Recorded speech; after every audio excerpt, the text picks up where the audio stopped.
ওই দেখ ওর মাথা ফাটছে। শহীদ আবু সাইদ ক্লাবে হামলা ও ভাঙচুর চালিয়েছে দুর্বৃত্তরা। গতকাল রোববার রাতে পৌর শহরের ৪ নম্বর ওয়ার্ড নতুনপাড়া এলাকায় পৌর কলেজ মোড়ে এ ঘটনা ঘটে। দর্শক, বিস্তারিত জানতে না টেনে পুরো ভিডিওটি দেখুন।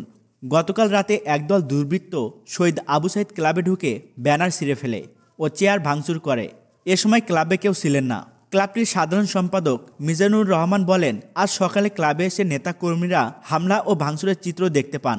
বৈষম্য বিরোধী ছাত্র আন্দোলন চলাকালে রংপুর বেগম রোকেয়া বিশ্ববিদ্যালয়ের শিক্ষার্থী আবু সাইদ গুলিতে শহীদ হন। মূলত তার স্মরণে ক্লাবটি প্রতিষ্ঠা করা হয়।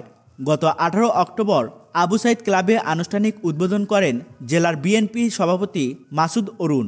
এরপর থেকে ক্লাবে স্থানীয় বিএনপি নেতাকর্মীরা নিয়মিত দলীয় কার্যক্রম পরিচালনা করছিলেন। মেহেরপুর পৌরসভা বিএনপির সভাপতি জাহাঙ্গীর বিশ্বাস বলেন, নতুনপাড়া এলাকায় শহীদ আবু সাইদ ক্লাবে স্থানীয় আওয়ামী লীগের নেতাকর্মীরা হামলা করে ভাঙচুর করেছে।